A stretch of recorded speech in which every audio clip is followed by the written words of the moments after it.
Welcome to the Jacob's Ladder Podcast, where we talk about loving God, loving others, and loving ourselves at work and at home.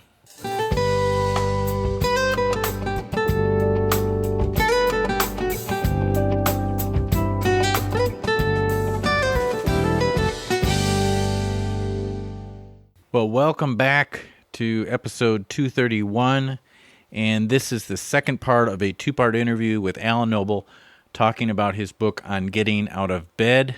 If you enjoyed the first one, I know you'll enjoy this as well. Let's get right to the discussion. Okay, I want to talk about the importance of understanding, what it means to choose life and what that looks like. And one of the things you say that we often think of big things that we do, maybe good or bad. And I'm not sure if I'm quoting you or if these were my thoughts when reading. I'm just looking at my notes. But we often think of big things that we do, good or bad in life, that speak loudest to others. But I found that the statement that you had, that of all our actions, very few speak louder about the nature of God, his goodness, his love for us, and the goodness of his creation than our choice to get out of bed each morning. I thought that was very powerful. So talk about sometimes I know I put pressure on myself to say, something that I think is really good about my life or something really good I did. I focus too much on that, or in the negative, something really bad as I perceive it that I did, or something bad that's going on in my life. That is my focus. But to focus on more of what you described, which is just our everyday actions. Talk about the importance of that. Yeah. So, when you're in a period of depression or anxiety, one of the things that happens is you feel like, you can often get into a shame spiral where you feel like you're not contributing to the world, where you're not useful, you're not helpful, you're not doing anything meaningful. And then at that point, it's self-fulfilling because you sort of pull in on yourself and you stop doing things, you stop contributing, and then you see evidence that you are useless, and that just confirms your fears, and then you feel more shame, and then you feel more depression and anxiety, and it just sort of spirals. And part of the thinking error here is that you discount the positive. You at the beginning of the cycle, you're discounting the positive things that you're actually contributing. In your mind, what you're saying is, I have to contribute these huge things. I have to do like major great things in order to be contributing something meaningful to society. And what I want to say is, if you get out of bed this morning, you're doing that. You're doing that because here's the reality. We need resilient people. We need models of resilient people. When you are going through a time of suffering and you choose to embrace life, that is a testimony to other people that life is worth living. And that testimony speaks loudly. It says that this life is fundamentally good, even when it's hard. And other people are going to see that, and that will motivate them. That will encourage them to think, when my life is hard, I too can persevere. I too can be resilient. I too can get out of bed and keep going. So this lowers the bar from thinking, when you're going through a difficult time, I have to do something amazing in order to be useful. It lowers it to I just need to do these basic life skills, these basic daily activities, get out of bed, eat breakfast, take the dog for a walk, go to work. Those basic life things are glorifying to God, and they are a testimony to other people. And then the other thing you said somewhere in the book too, I believe, is this idea that we can't avoid this, that we are influencing other people by all the things we do every day. And that can be not discouraging, but encouraging. Can you talk about that? Yeah. So, I mean, You didn't sign up for this. You didn't sign up to be a role model, but you are. That's a fact of reality. Your neighbors are watching you. Your children are watching you. Your people at church are watching you. Your coworkers are watching you. Strangers are watching you. Everyone is watching you to see how you will respond to this life. And people you don't even think are watching you are actually watching you to see how you will respond. And so on the one hand, that's daunting. That's frightening because you want to say, I didn't ask to be a role model. I didn't ask to be a witness. On the other hand, it kind of doesn't matter. That's what it means to be a human being, is to be a witness, is to testify to something. That's part of what it means to be a human being, is to testify to something through your being, through your existence. And so we testify to God's existence through our existence, through choosing to embrace life. And that's an exciting thing. I wanted to touch on this issue of risk and fear of commitment, because that's something that has been a part of my story. And I think is for a lot of people. Why is it a challenge for many of us to just face everyday decisions, some big, some small, in the kind of the context of fear, instead of embracing those choices? The fear of committing to something and it might be the wrong choice. Why is that a problem for so many of us? And what is the right way for us to respond to that if that's an issue for us? Well, it could be a number of things, but I will say for a lot of contemporary people, the experience they have is what's called choice paralysis. And the problem is that we have an expanding number of choices that are made available to us. So, for example, when you go into the supermarket, there's not just one box of cereal. There are a million boxes of cereal available to you. There's not just one box of cornflakes. There's 5 different versions of cornflakes. And the same is true for even for dating. There's apps with a seemingly endless number of people available to partner with. The world is filled with people. How do you know which one is the right one? And you can get choice paralysis, where there are so many options, you can't choose any. And so you curl up into a ball and feel unable to choose anything, and you freeze.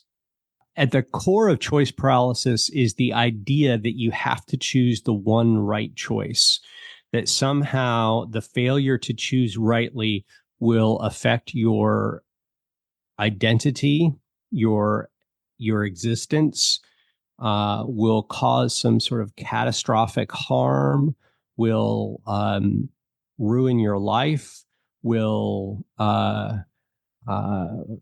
ruin a possibility of you ever being happy, all these kinds of things.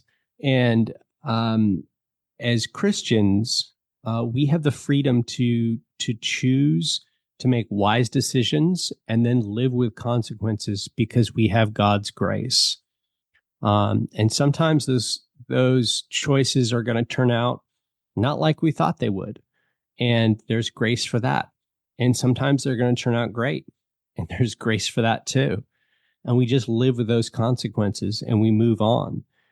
Now, with God, because we know that this life is not the main thing, is not the only thing, that there is a life that we are living for God in eternity, we don't have to have the fear of missing out, because this life is not the only life that we have.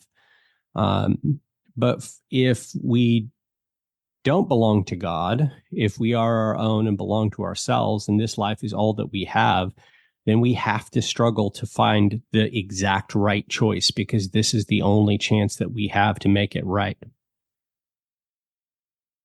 That makes a lot of sense. Our reliance on God and the bigger picture really is the answer to that issue. So thanks for sharing that. I wanted to talk about this issue about loving ourselves. As believers, we're all familiar with the scripture that says, love others as ourselves. But the whole concept of loving yourself seems to be something that's more of like a secular self-help concept than a Christian concept. We shouldn't love ourselves. What's the right way for us to think about this? And you actually had a statement that it's an offense to God not to love yourself. Explain what you mean by that. Yeah, so this was mind blowing to me because I had the view for a very long time, just the view that you just described, which is that this is fundamentally a secular self help idea. And I got that growing up in the '90s, hearing talk about self love, and just all around me, hearing it from secular sources, and just thinking this is and thinking this is baseless. That was my problem with it. When I would ask myself, okay, why should I love myself? What reason are they giving me to love myself? The answer would just be, I should love myself because it's good to love yourself. That's not a reason. Right. What does good to love yourself mean? Well, it's better for your mental health. Well, that's a technique. That's just another technique. That just means it's more efficient. That just means it's healthier to love yourself. But that's not a reason to love yourself. That's just more, it's empty. It's meaningless. Why should I love myself? What reason do I have to love myself? And so that always bothered me until I read Joseph Pieper, this Thomas Aquinas scholar, on, he has an amazing essay on love, the virtue of love. And in it, he basically makes the argument that it blew my mind. And this was only a couple of years ago, right before I wrote this book. He makes the argument that we have an obligation to love ourselves because we cannot possibly know better than God, and God loves us. If God loves us and we cannot possibly know better than God, then who are we not to love us? Who are we not to love ourselves? And that's mind-blowing to me. We love because God first loved us. And we love ourselves because God first loved us. That's the ground for loving ourselves, is God first loved us. He loved us, and so we love ourselves. And because of that, we have the freedom and really the duty to love ourselves, which is still hard for me to take in because I just have all that baggage from 90s self-help. That's great because I went through a season where I was consuming self-help, and I'm trying to have the right attitude for that. My general thought is that anything good from self-help comes from the Bible, and therefore we shouldn't necessarily discard it, but understand the core truth behind it. What you've said about this makes so much sense. And it made me think about how the whole idea that you should go to the most reliable source for their opinion on this makes sense. Unfortunately, I think we often look to ourselves and say we're the most reliable source as to whether we should love ourselves because we know ourselves better than anybody else. And we know the depth of our depravity and what we've done, what we've thought. And your point is there is someone who knows us even better than we know ourselves. Is that right? That's right. That's exactly right. That's exactly right. He knows us, all of our depravity, and he knows our righteousness because of his son's sacrifice, and he loves us still. And so if he loves us still, who on earth are we to doubt his love? That's worth the price of admission right there. That's great. Thanks. So back to the issue of mental illness, I wanted to touch on this because I think this might be important for someone listening. You say one of the nightmarish aspects of mental illness is this sense that the way we experience the world is disconnected from the way others experience, and that can be very frustrating. Talk about that a little bit more, would you please?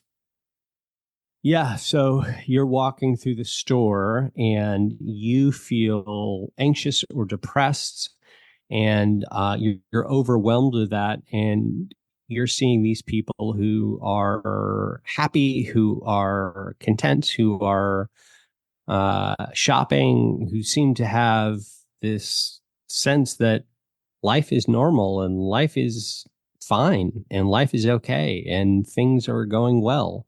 And you just want to grab them by the scruff of their neck and say, don't you understand that everything is terrible? That how can you be joyful that everything is awful? And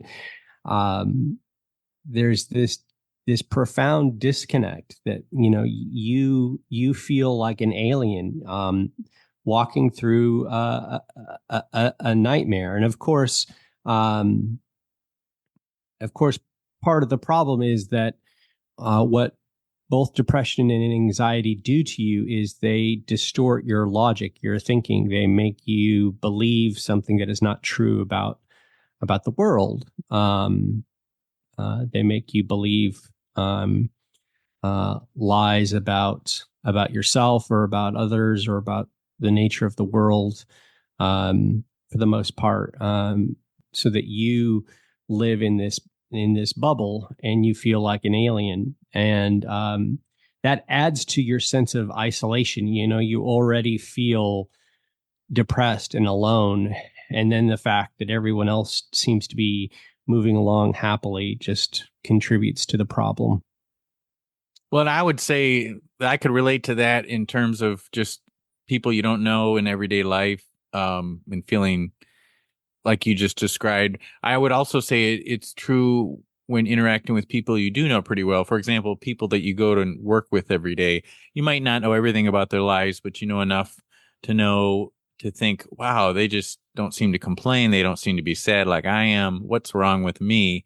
And that makes it even, for me, that makes it maybe even more difficult. And one of the things that's helped me a lot is to invest in authentic relationships with friends, where you get beyond the surface conversation and talk about what's really going on inside your head and your heart.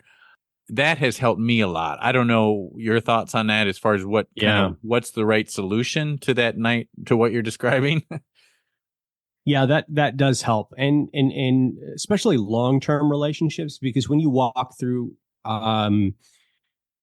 your friends going through those experiences and you see them going through experiences like that, you recognize that, you know, everyone goes through periods like this at some point or another. This is a part of life, that you go through periods where your mental affliction in some way makes you feel alien and alone and isolated and depressed and anxious. And that's okay. It's not good. It's not fun, but it's something that you can manage and persevere through. So yeah, I think friendships are really important for managing that and getting perspective, really getting perspective. I think we've touched on this, but I want to just kind of maybe drill this point home. You made the comment that we should focus on acting right as opposed to feeling right. And I think the idea there is our actions are things we can control more so than our feelings. Is that correct? Yeah, feelings, and this is sort of a behavioralist approach, but feelings are not usually things that we can do a whole lot about. Um, they typically follow our actions, but we can't really will ourselves to feel happy or sad, but we can act. We can do things that we know bring us joy, hobbies, spending time with people. We can do things that we know are satisfying, that are glorifying to God. We can do things that are enriching, that are ennobling. We can do things that are honorable. And those are the things that we ought to pursue. And so one of the traps that you can fall into when you're going through a period of mental affliction is you're waiting around for your feelings to come to get better. And then you're going to act. And that's a trap. That is a trap. Your feelings are waiting for your actions to come around. So you need to act, and then your feelings will come around eventually. And I'm not saying it's going to happen right away. I mean, you may get up and make lunch and start hanging out with your family, and you still feel depressed or you still feel anxious, and you're waiting for those feelings to come around, and the more you fixate on waiting for those feelings to change, the longer it's going to take for those feelings to change. You need to forget about those feelings and just focus on the actions. What is it that you need to be doing? Do those things, and eventually they'll come around. It may take hours, it may take days, it may take weeks, but change will come. But you need to be faithful to what your duties are, what your actions are. It makes sense. And I just want to add maybe one aspect to that is that some of our personalities are maybe prone more towards fixing things through our actions to the point where we fill every moment of our lives with obligations or things that they all seem like good ideas. But I think sometimes we have to choose. We have to be judicious and discerning about what our actions are. I think there are times in life when we need to step back from some activities or obligations in order to help us heal. But so I think that's one aspect of this I just wanted to bring out, because I found that, because I just tend to just fill every moment or every aspect of my life sometimes if I don't catch myself. And sometimes there are seasons when you need to create more margin in your life to help you heal. Yeah. But never disconnecting from what you're describing, which is, that actions are always a part of the scenario, whether you're in a season where you have maybe less obligations in your life, you still have actions that you should focus on over your feelings. Would you agree with that? Yeah. Yeah, that's right. That's right. In one of those actions you mentioned specifically is caring and serving others. You kind of highlight that as something we should always try to have as a part of our life. Why did you bring that out specifically? Well, the nature of mental affliction is to turn you inward. Depression and anxiety, which is primarily what I focus on in this book, they both turn you inward and make you focus on yourself and on your fears and on your doubts and anxieties. And so serving others is a way of turning your gaze outward. And that outward gaze is important for digging out of that hole of affliction. Plus, is what we're called to do anyway. We're called to serve our neighbor, and so it's an important thing to do. But it's also a healing thing to do, to get out there and serve. And you may not feel like it, and that's okay, because as we've just discussed, feelings are they don't get to determine. Feelings don't get to be in the driver's seat. That's got to be key. Feelings don't get to be in the driver's seat. I think that's a good way to maybe wrap up, at least at this stage. I really have enjoyed this. I've got other questions I could ask, but I think we've covered a lot of great ground. If you could share with our audience how they could get this book and how to, or maybe even contact you if they wanted to ask you some more questions, how would they go about doing either of those things? Yeah, so you can find me at oalannoble.com. That's probably the easiest way. You can connect me in my various social media and Substack and various places. You can find me there. Well, do you have any final thoughts before we wrap this discussion up today? Nope, it's been a great time. We've covered a lot of ground, and it's been a great conversation. I really appreciate it. Yeah, same here. Thanks so much. It was great meeting you, and hope you have a good rest of your day. Thank you. All right, bye-bye. Bye. I hope you enjoyed this discussion with Alan Noble as much as I did, and I also hope you're feeling inspired to apply something you heard to better love God, love others, and in particular, loving yourself. Thanks for listening, and I look forward to our next time together.